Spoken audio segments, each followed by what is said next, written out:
Jai Sadgurudeo, everyone. Good morning to all of you.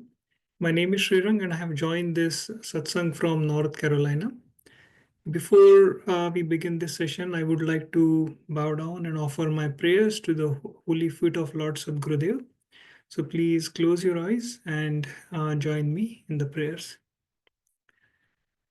बार बार वंदन करूं सदगुरुदेव हमार, यहाँ वहाँ सब ठाम में महिमा अपरंपार। शरण शरण मैं शरण हूँ, हे गुरु बंदी छोर। मोहे उबारो हे गुरो, यह सौ बार निहोर। So, welcome to the weekly English Satsang organized by North America Institute of Vihangam Yoga. In current times, our day-to-day life has become busy in fulfilling our physical and mental requirements and social responsibilities. In this fast-paced routine life, the requirements of the soul are often forgotten. So I would like to congratulate each one of you for taking some time off your busy schedules to fulfill the requirements of our soul through this satsang. So now we move on to the next section where we discuss a spiritual topic. Satsang helps us understand the deep spiritual knowledge of Vihangam Yoga. Our speaker of the day is Vijay Kumar ji. He is from New Jersey. He is associated with Vihangam Yoga from his childhood and is a very experienced and Sevaji disciple of Sadgurudeo. He has been inspiring us with his selfless service, devotion, and knowledge. So I would like to request Vijayji to share his wisdom on today's topic, four internal faculties or Antah. Over to you, Vijayji. Jai Sadgurudeo. Yeah, I'm on the go, so there'll be some background noise. Hope I'm audible to you guys. Yes, Vijayji.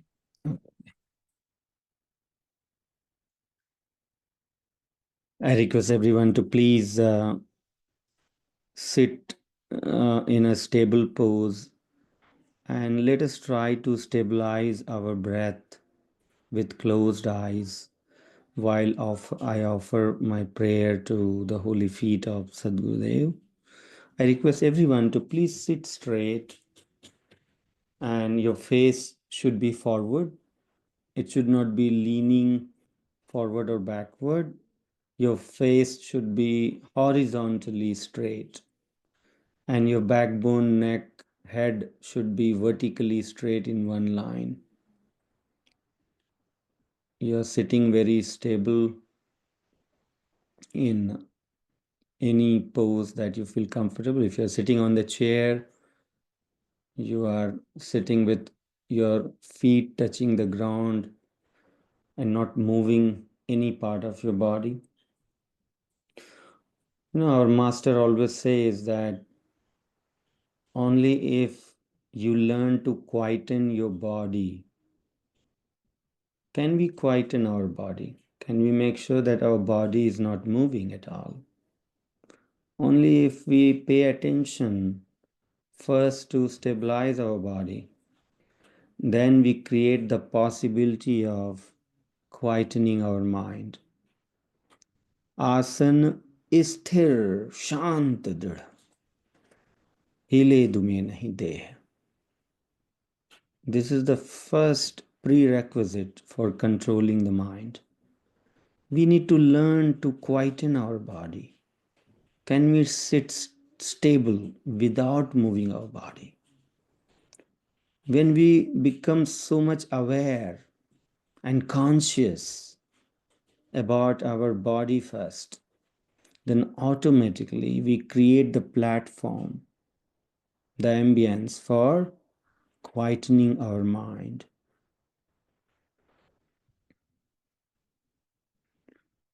I request you to keep your eyes closed and pay attention to your breath. Just feel how the breath goes in and out.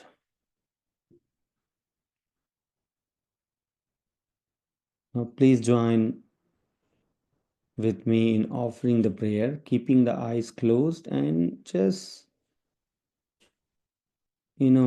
flow with the emotions of these mantras.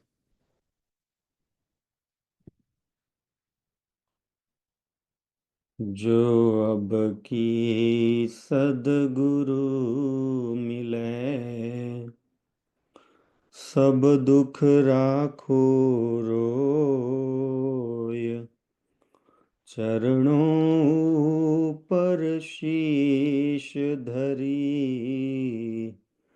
कहाओ जो कहना होय।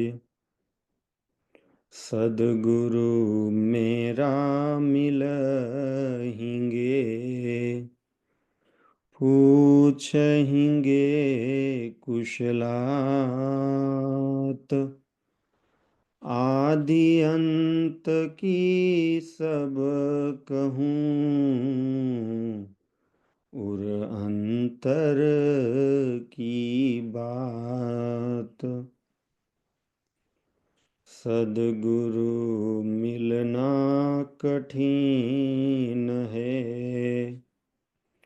उठो जागो धाय, सद्गुरु खोजो शरण लो, दाव चूक नहीं जाय। मानव उत्तम देह को, पाकर लक्ष्य न जान, हीन मुख्य उद्देश्य से, सो दुख जीवन मान। All of us in our life feel the void, feel the emptiness. And the reason behind that is not having enough attention on making progress towards the prime goal of human life.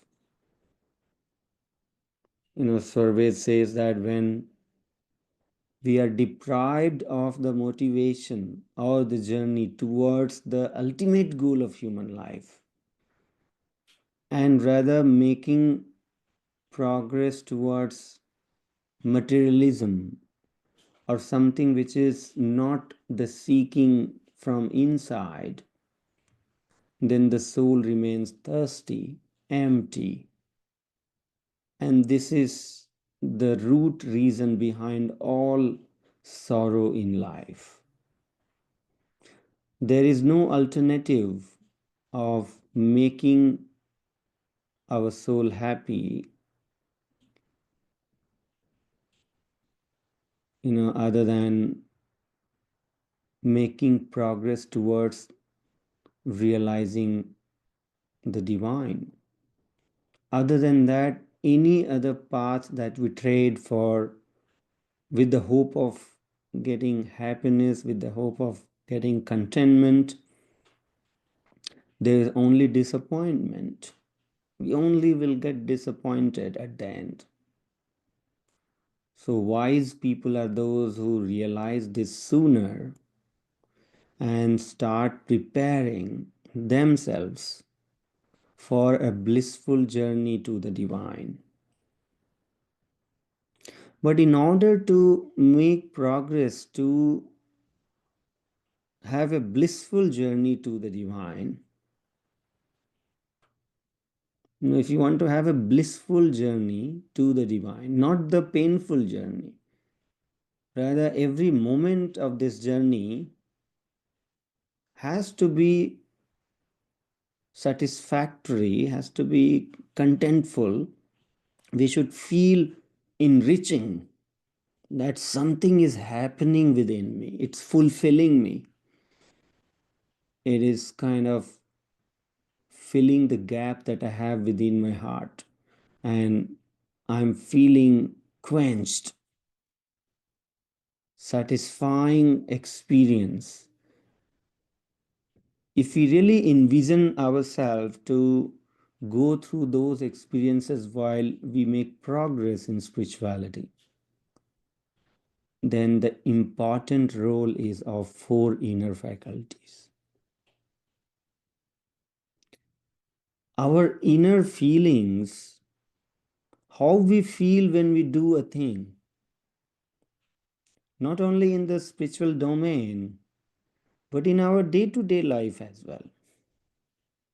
How you feel when you conduct any action, any behavior, how you feel from inside while you engage yourself into certain act, that depends upon the state of our four inner organs, four inner faculties.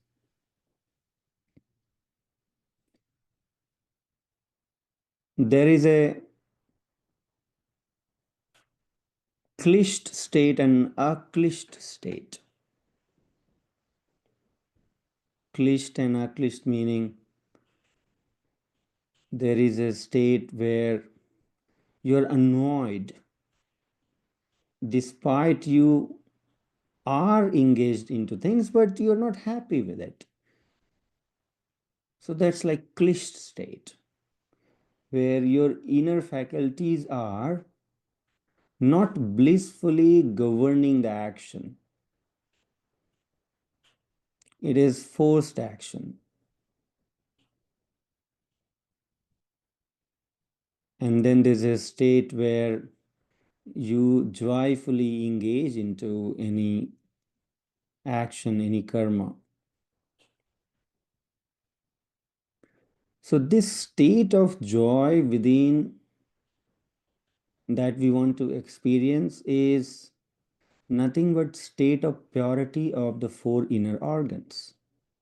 If we learn the art of purifying our four inner faculties, then every degree of purification that you bring in these four faculties, the more you make progress towards the purity of these four inner faculties,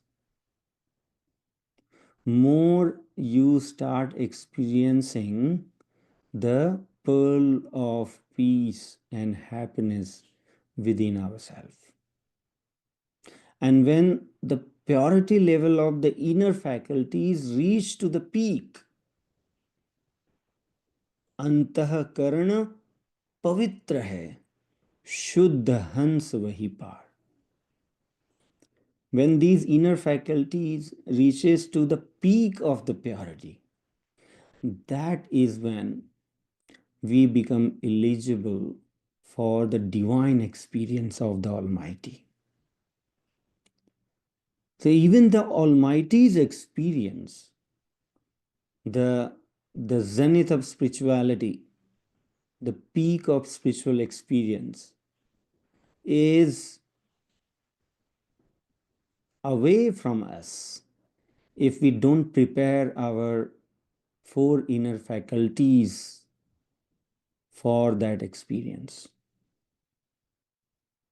It is important always to pay attention what kind of subject we feel attracted towards, what kind of contemplation I am making, what kind of things run in our mind, what I am after, what kind of desires run my life. Now, all these are governed by the state of the four inner faculties. If our mind is pure, if our intellect is pure, if our chitta is pure, if our aham, the ahankar, one of the inner faculties is pure, when these are pure, then you escape from the trap of impurities, the subject that will only, you know, make you more dirty, you will automatically go away from those subjects. Your intellect would not like to contemplate about it. Your mind would not like to think about it. Your chitta will not bring those subjects to you. And your ahankar would not allow you to engage into experiencing those. But all that when the state of our inner faculties are in higher degree of purity. So the subjects that make you dirty, that make you impure, will not clinch into your, will not come into your inner faculties if you maintain, if you are conscious about it. And this is what is required. This is the prerequisite for the ultimate experience in spirituality. So, inner faculties are very important. How we purify our body outside is rather less important than how we purify our inner faculties. We take daily bath, but maybe we forget to take the daily bath inside. Do we make sure that what mistakes we did yesterday, are we making sure that we do not repeat that? I mean, these are the steps that we take to bring purity in our inner faculties. So, working for the purification of inner faculties is the stepping stone for making a real, not the time pass journey, but a real journey in spirituality. There are entertaining journey in spirituality and there's a real journey in spirituality. Majority of the people have the entertaining journey in spirituality, where they are doing just one another style of entertainment through spirituality. That's spiritual entertainment. Just that the source of entertainment has changed. But entertainment is not a journey. Entertainment is not a journey, but spirituality has to be a journey. A journey from impurity to purity. Entertainment is not a journey.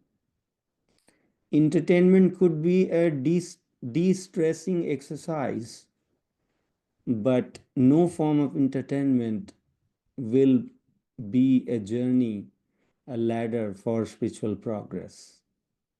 And that's why spirituality is not an entertainment, but yet spirituality is very blissful. Not through entertainment, but by elevating the state of bliss within, by developing a natural state of bliss within, not deriving entertainment from outside, but always staying entertained from within. And to make that happen, again, the inner faculties are very important. So let us, go a little further deeper into it. I'm going to share screen and let's start. Yeah, so in the last session, the last week, we understood that four inner faculties are the man, buddhi, chit, ahankar. Man is nothing but the mind, in loose translation in English. Buddhi is intellect. Chitta is one, kind of video recorder that record every moment of our life, right? So it's not just the memory, but it's like it captures things from our life. Every moment is being captured within chitta. So I would say this is not the official translation, but by the meaning of or by the functionality of the chitta, I'm calling it a recorder. So it's kind of recorder. It records everything. Ahankar is what adds the trigger into basically the mind decides to engage into any action only because ahankar provokes it. So ahankar is the trigger for action. Only with ahankar it determines that yes, this is what I would get engaged into action. So ahankar is a final trigger of action. Anything that the buddhi contemplate on, mind, buddhi, intellect, mind, intellect, and chitta, these all play a role in creating the final blueprint of action. But once the blueprint of action is created, you engage into action only because of the trigger, which is called the aham vritti. Aham vritti is the final trigger of action. So aham vritti is created by the ahankar, and that aham vritti becomes the trigger of action. So that's when we manifest into the action is manifested outside. Otherwise, the action is only in the mind, but it manifests outside because of the ahankar. So these are four inner faculties. We also discussed last week that all these inner faculties have a respective location in the body.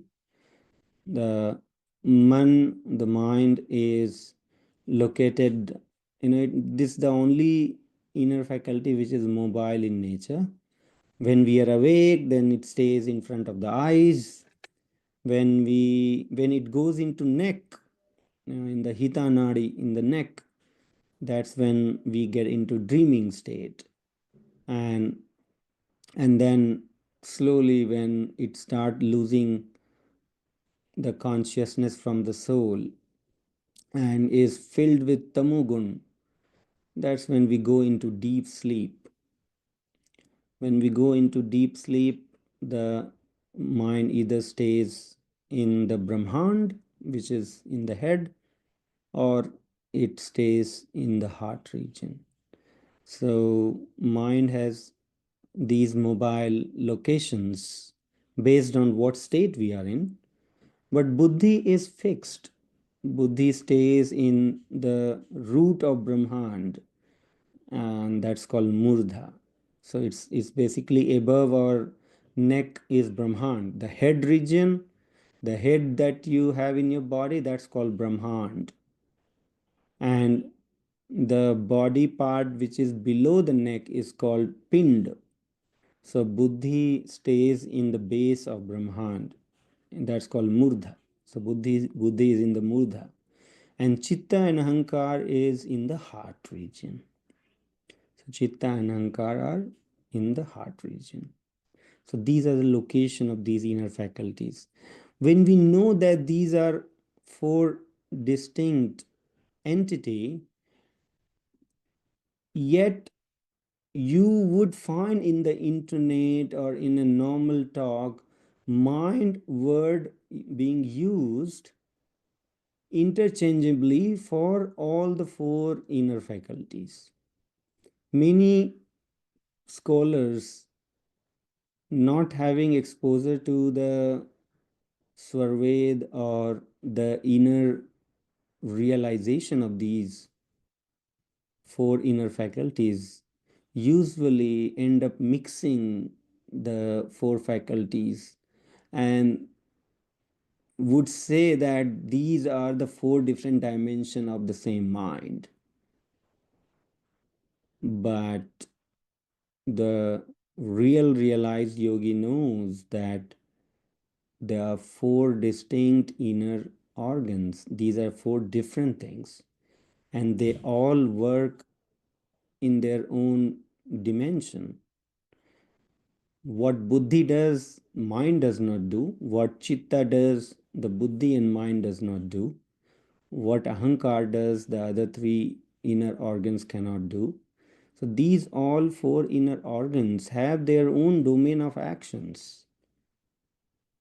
The chintan is done by chitta, the vivechan is done by buddhi, the manan is done by mind, and ahankar is the trigger of action. So these are like four different things doing four different domain of actions. The beauty of mind, the reason that the mind is, the main element in this is also for the fact that none of these inner faculties work without mind. Mind has to be always with them for them to be functional. So mind is you know the the electric force for the other three inner organs. If mind, it's like battery. If you don't install the battery in the device will not run. So mind is the battery, the man is the battery. Only when it is working with the other inner organs, then only they become functional. तीन करण मन से जगे, मन अनुवेक स्थान. All the other three inner organs, the inner faculty, buddhi, chitta, ahankar, they activates only with the help of mind. So if you have to make use of your intellect, then you have to focus. When you focus, what you do, you actually bring your mind into it. Like you try to recall things. In order to recall certain things, the buddhi is involved in recalling things from your memory. If you talk about the, let's say, try to understand a little bit about then functionality, what buddhi does. Buddhi has a triple R action. There are three R that it does. Buddhi is also involved in reception. What the experiences that you are getting in raw from the outer faculties, the mind is bringing that subject in raw format. But you know how do you recognize, that what are you experiencing at this point of time? So that reception of the bodh, the bodh, that, oh, this is what I am experiencing, this is where the buddhi comes into picture. Otherwise you see things but you don't understand things. So understanding of what you have seen, understanding of what you are experiencing right now, that understanding develops with the buddhi. So if buddhi is not playing its own role while you are experiencing things, then you are just not understanding what's going on. And you will forget then because you'll not be able to retain that experience. So this is where the second R is. Buddhi is involved in reception, meaning receiving the subject experience. Receiving meaning accepting. Yeah, the things are flowing in the organs. The eyes are open, so of course the subjects are flowing through the eyes. Mind is capturing also, but you are not yet comprehending what's going on. You are not labeling your experience. So that labeling the experience is what is, in a way, you're kind of stamping that, yes, this is what I have experienced. So that is where I'm using the term called reception. So you're receiving and accepting that experience. So without Without, this is what Swamiji says in Hindi as Grahya Shakti. Grahya Shakti. What you're receiving, how much you are actually accepting what you're receiving. The acceptance of what is coming into you is decided by your buddhi. That's called Grahya Shakti. How much you can accept what is flowing into you. That is decided by buddhi. So the reception is decided by buddhi. The retention,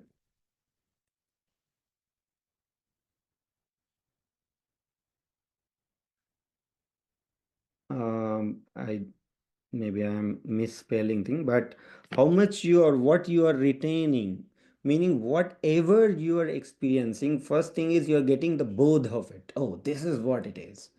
You are getting a clarity of what you are accepting, what you are receiving. That is first R, the reception. The second R is to register. You're registering the clarity of your experience into your chitta. So first bringing clarity of what you are experiencing is done by buddhi, and then that clarity, only when the clarity comes into your experience, that's when you retain that, experience with the clarity.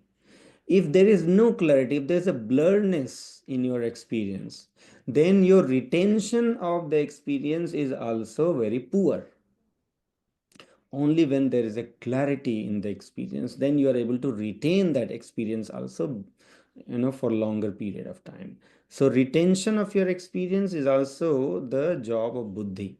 Only buddhi, when adds its flavor into the job of capturing the experience, that's when the retention is also for longer period of time. Otherwise chitta will retain things, it will capture things, whatever is going on, it is recording things, but those are the orphaned records. It's something like, in the software industry, we know that when you create an object in the memory, if the reference is lost, then those objects are garbage. It's just the garbage. There's no pointer to it. Similarly, in the database, when you have the record but there's no reference, there's no foreign key or there's no primary key, you don't have a way to, make a reference to it and retain or collect or make a relation with any other data. So when those links are broken, then those are like the orphan records which have no meaning. And same thing happened with chitta. You have things in your chitta, but they are unbroken. They are broken records. They are broken records, have no correlation with things because you don't have clarity of what you are keeping there. So buddhi plays a very vital role in reception, in retention, and the second R is recall. In smriti, in smaran, how you can, you can recall things with clarity only if buddhi has worked properly in reception and retention. And even at that point of time, while the chitta is throwing subjects, but you are not able to recognize that subject, and that's when you are not able to recall things properly. So anything that comes into your mind and then you say to yourself, oh, this is what it is, that recognition of the subject, whether while you're receiving it from outside or while you're receiving it from chitta, from whichever source you are receiving the subject, but the recognition of the subject is what is more important. If you don't recognize the subject, then it has no meaning for you. So the recall from the chitta is fruitfully happening only because of buddhi, because buddhi then is able to recognize what you are recalling. So that's why many time it happens that when you are, let's say, not having good good frame of your inner state, then things that you know you're not able to, maybe the half baked information is coming into your mind and you're not able to put a right label to it. Either you're forgetting the name, or you're forgetting the shape, or one or the other things. Why? Because your buddhi is not fully functional. If your buddhi would be functional, it will then put things together. It knows that, okay, oh, this was the shape for which I had put this label. This is known as this. This was the name of this. So all the related informations are, put together by the buddhi, because buddhi knows that this shape I had given this label, or this label I had given this shape. So buddhi is, very important element in grahya shakti, which is the reception. um, it is important in registering the information in chitta, so that you register with clarity, and it is also important in recalling things with clarity.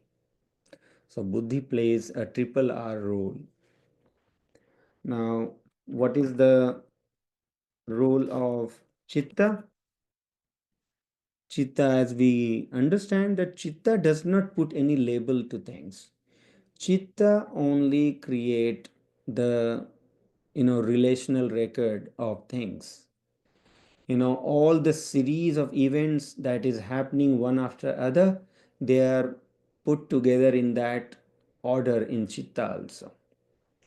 And each of those record going into chitta, if the chitta has no waves, when it has no subjects, then that's the, when it has no motion, rather, when there's no waves rising in chitta, that's called the pure state of chitta, where there is no disturbance in chitta. How is the disturbance created in chitta? That is that is happening with the arrival of new subjects. So that's why what you capture from outside, it is also known as the impurity of chitta. And that impurity of chitta is what is known as the vritti. So vritti in chitta, so whatever you capture from outside, that is one kind of vritti. It's called praman vritti. It's like live experience. Then there are some misconceptions also that you capture from outside. That's another kind of vritti. Then there is some guesswork that you do, and so different types of impressions that you are capturing from outside, and also based on what you what is your state of your inner faculty. Based on that, slowly your, chitta reorganize those vrittis, and only certain kind of vritti will be more in rise, and certain vrittis will be suppressed. So they reorganize within chitta based on what kind of subjects you are surrounded by. And those subjects which are in chitta is not only from current life, but chitta is a constant recorder for the soul. While the soul is in this physical world, the chitta is constantly recording every moment of life, right? So chitta is a constant recorder, and it reorganizes what it records based on, depending upon what context of life you are in right now. There are things that you don't remember at all at this point of time. You just don't remember. It doesn't even come into your dream, right? But suddenly something happens in your life, and then the related subject starts coming into your experience, even in your dream, or your buddhi starts then working, start recognizing those things suddenly, because subjects are there in chitta, but your, the prioritization of subject is very contextual in nature. Based on what context of life you are in, those related subjects then start rising from chitta. Okay. Last time, I think we were also trying to understand how these four inner organs work together in our daily action. So, as we had discussed last time also, that the chitta has all the prior experience in raw form. Buddhi is the one that actually put the recognition of that subject. So, when the mind captures an experience from outside, chitta will throw related experience from inside. But buddhi is the one that do the comparison and says and finds that no, this is not rope, this is not snake, this is a stick. Right? So buddhi is one that is able to make this final confirmation that okay, what I am receiving from mind from outside is a stick, it's not a rope, it's not a snake. So this is how these inner faculties work together. Now, how to purify these inner organs? How to purify these inner organs? The inner organs are purified by the kind of actions we take in our life, what we engage ourselves in. And this is where we enter into subject of karma. In karma we have a special type of karma that's called vikarma. It is different from ordinary karma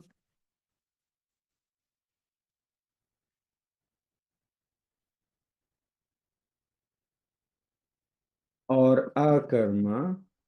Akarma is again a very elevated state of karma, but vikarma is the ladder between ordinary karma and akarma. So vikarma is something that we all need to understand about. Only by engaging our life in the path of vikarma, we are slowly elevating our state of purity within. And vikarma is just one word given to all actions that uplift the soul from materialism to the spirituality. Any effort that help in making progress in the spiritual domain is in one word called vikarma. If you browse internet, you'll be misguided. You will find contrary definition of vikarma. People will say vikarma is a bad karma. So please never ever get misguided by the unrealized expression of or definition of these terms. The karm, vikarm, akarm. The vikarm is very, very important in a spiritual journey. Instead of going away from it, in fact, we need to adopt vikarm in every step of our life. Everything we do, we can do from the frame of vikarm. When we are doing satsang, this is vikarm. When we are engaging in any seva activity, but in what frame? The seva can be performed by labeling our own identity into it. That is one kind of seva. But that seva is the seva to our ahankar. Who we are serving? We are serving our ego. When we label our own identity into seva, that seva is not seva to the community. That seva is the seva to our own ego. So there are people who are doing that kind of seva too.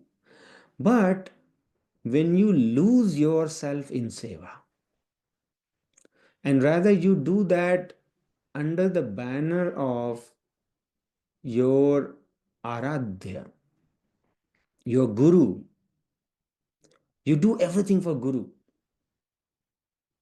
If that becomes your motive, you're doing seva to the community. When community starts praising you, say, no, no, no, no. I am doing it all because my guru asked me to do so. I am no one in this. I am doing it because guru asked me to do so. So even if you're performing the worldly actions, the worldly seva where you're feeding people, you're donating money, you're giving clothes to people, whatever form of seva, you're giving medical help, but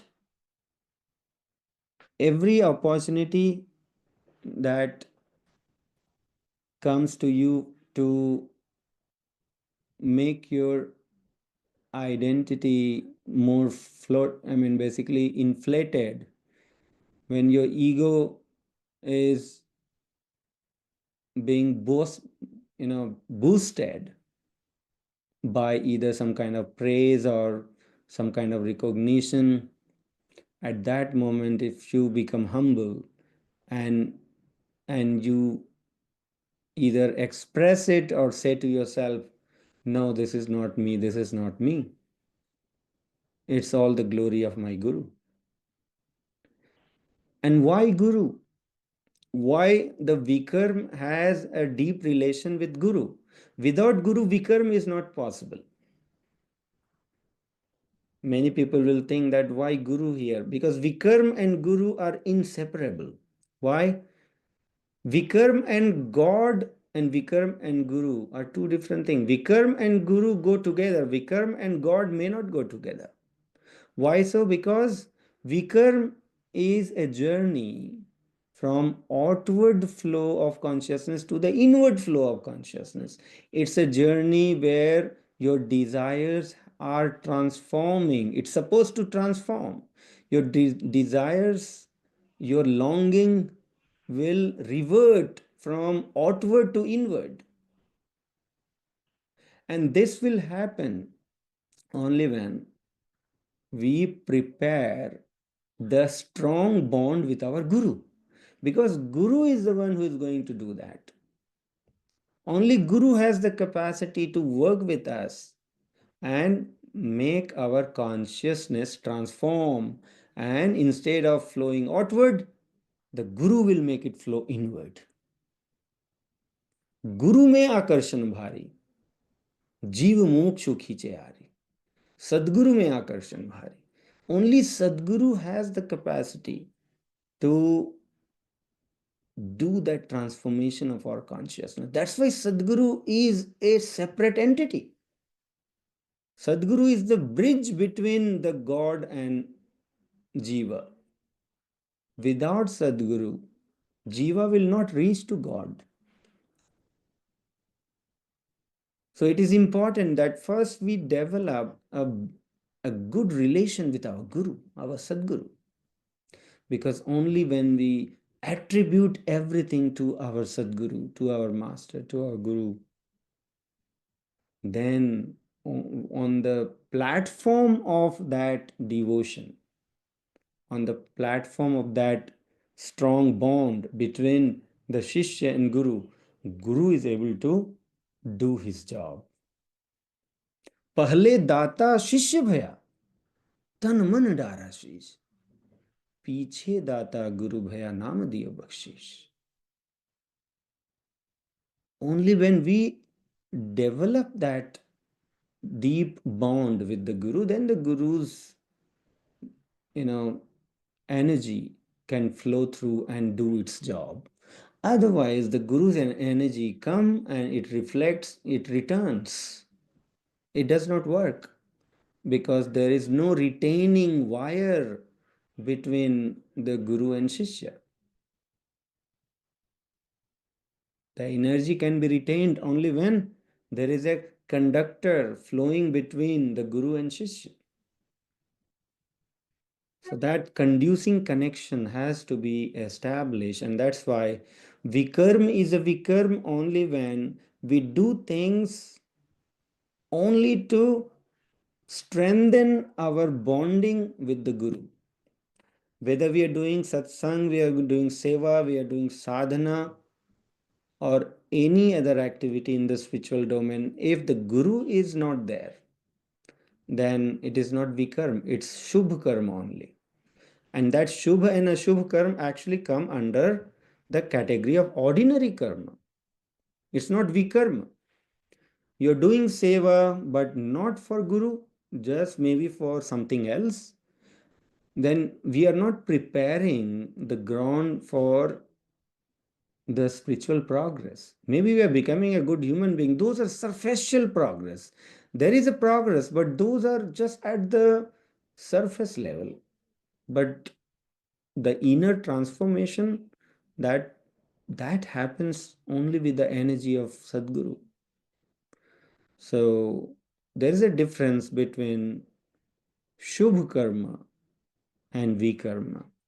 We'll touch upon these subjects in the next sessions.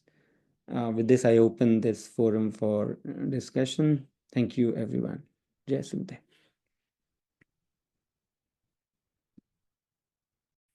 Thank you, Vijayji, for such a wonderful explanation on Antah currents and highlighting the importance of Guru and a way to purify Antah currents. I think satsang is one of the great medium through which we can perform good sanskaras on our chitta, and those will basically help us in the purification process. So thank you. So we open this forum for questions. Looking at the time, we will limit the questions to maybe one or two. Uh, yeah, please go ahead, unmute yourself and ask any question you may have.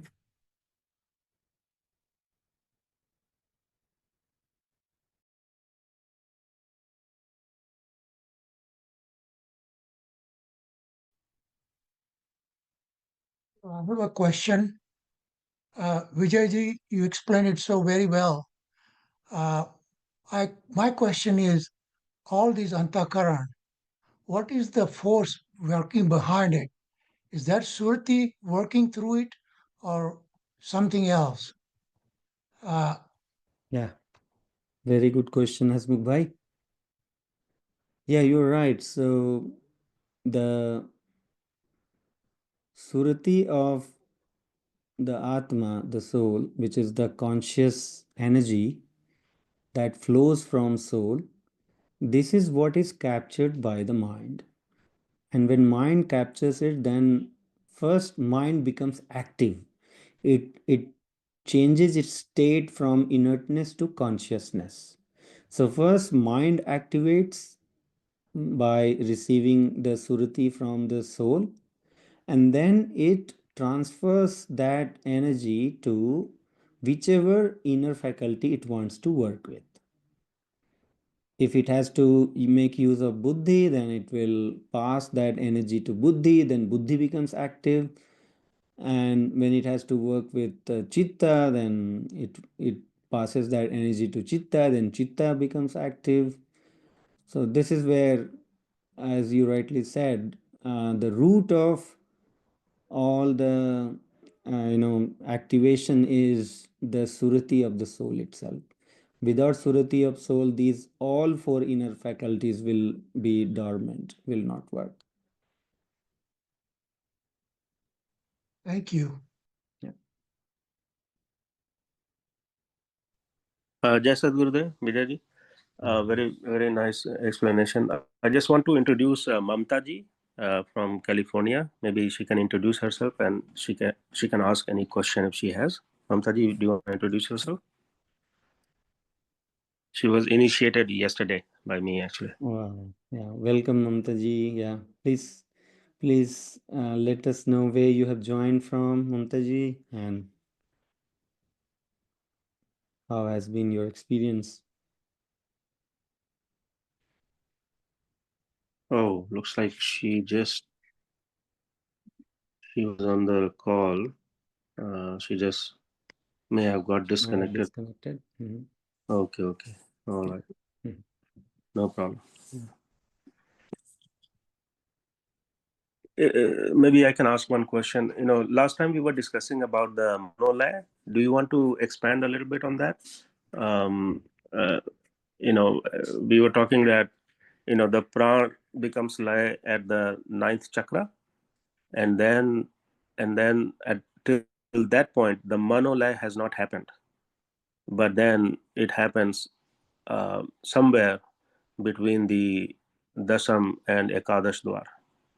So do you want to explain that? Even though the ninth chakra is between that, also between that region, but at what stage does the manolaya happens?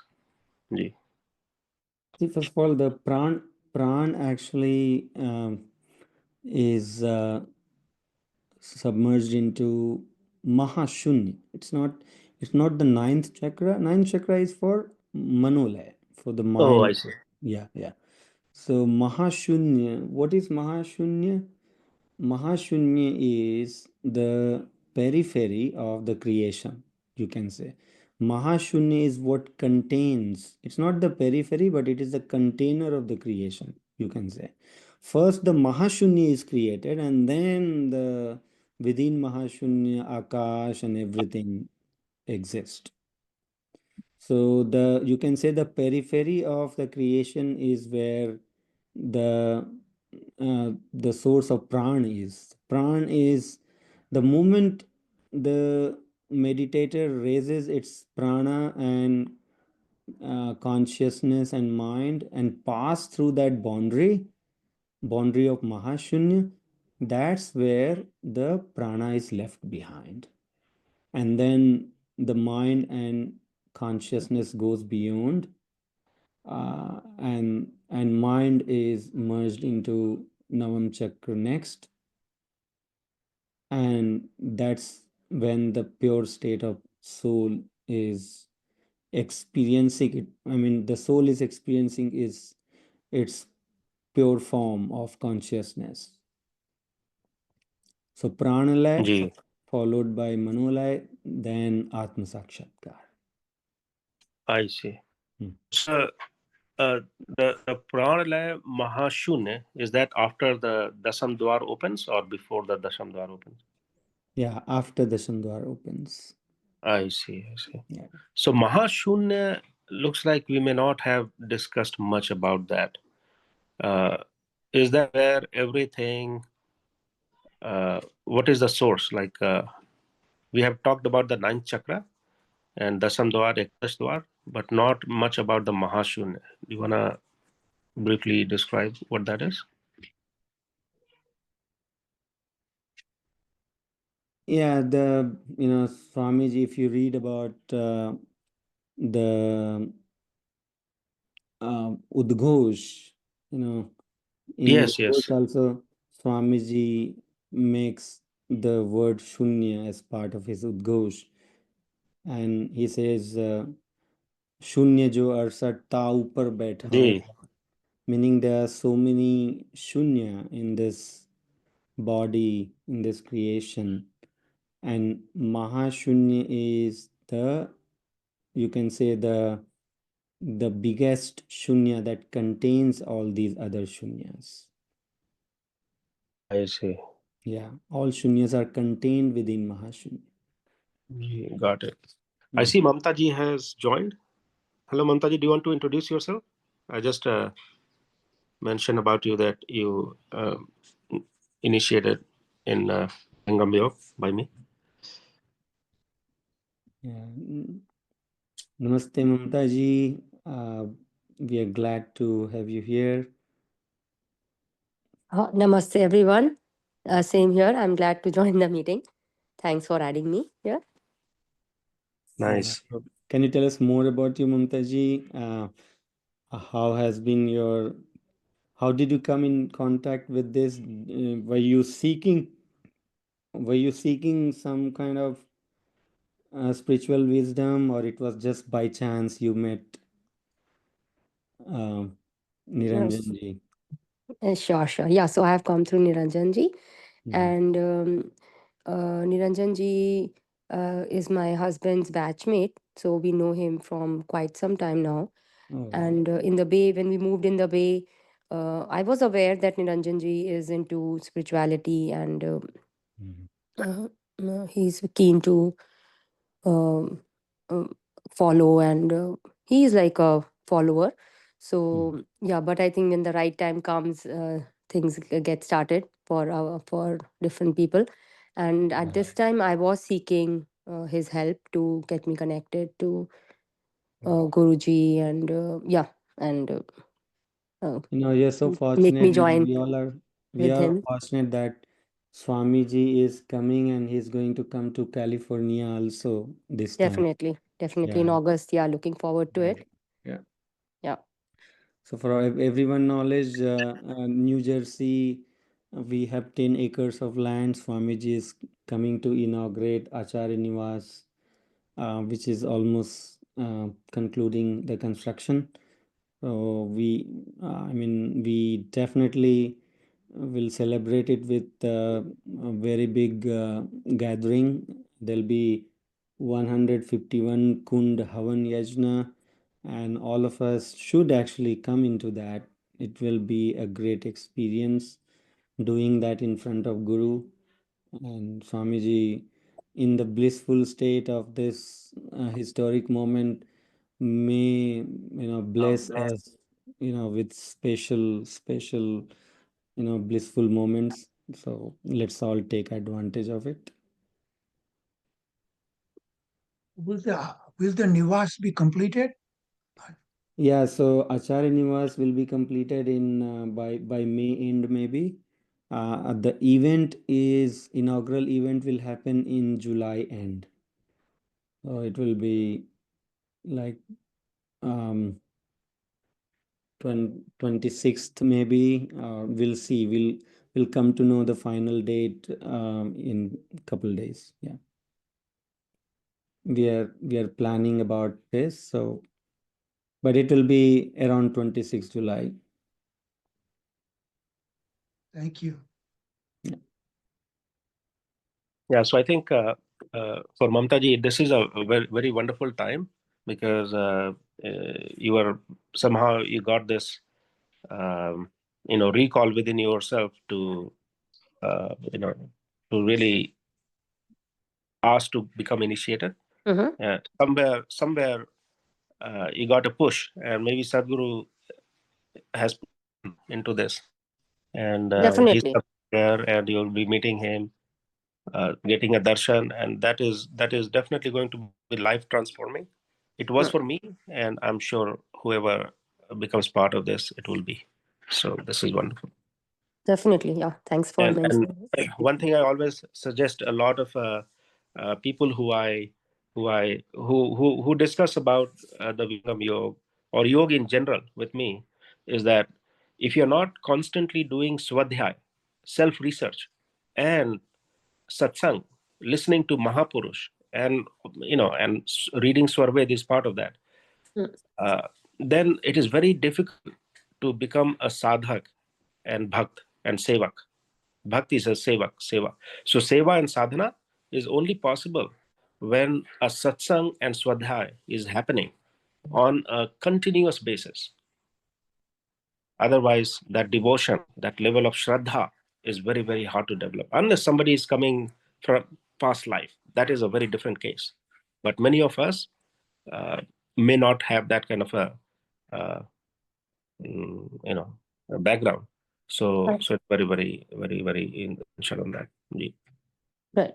But appreciate joining today, satsang, and please join on a regular basis. I try never to miss the satsang actually.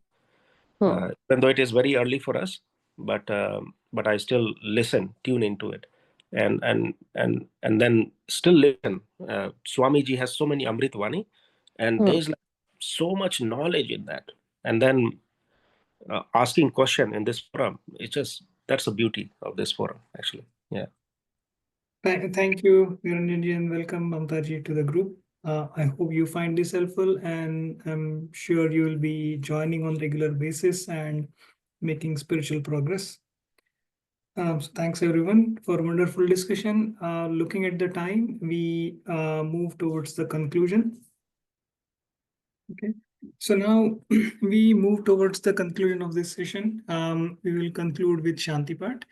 I request everyone to sit down for the Shanti Part. In Shanti Part, we chant for peace for everyone in this universe. May Sadgurudeo bless the entire cosmos with peace, love, and prosperity.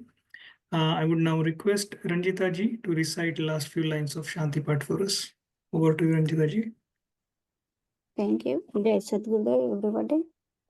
Shanti Path. हे प्रभु शांति स्वरूप हो, शांति शांतिमय शांति, शांति शांति जन शांति हो, पूर्ण शांतिमय शांति। हे प्रभु शांति प्रदान कर, दूर हो सर्व अशांति, देव सदा फल शांतिमय, शांति शांति सुख शांति। जय सद्गुरुदेव। Over to Sri Ram ji. Thank you, Ranjita ji, for reciting Shanti Part in such a soulful voice. So this concludes our session today. I would like to thank all of you for joining us and making this satsang a success. I encourage everyone to ponder upon the topics we discussed in today's session. Special thanks to Sulbha ji, Vijay ji, Ranjita ji, Niranjan ji, Hasmukh ji, Mamta ji for their active participation. Also, I would like to extend thanks to the team who is behind coordinating and making this satsang happen every week. So I pray to the Sadgurudev for peaceful and spiritual week for all of us. We'll see you all next Sunday at 9 a.m. Eastern time on the same Zoom session. Thank you and Jai Sadgurudev. Have a wonderful day ahead.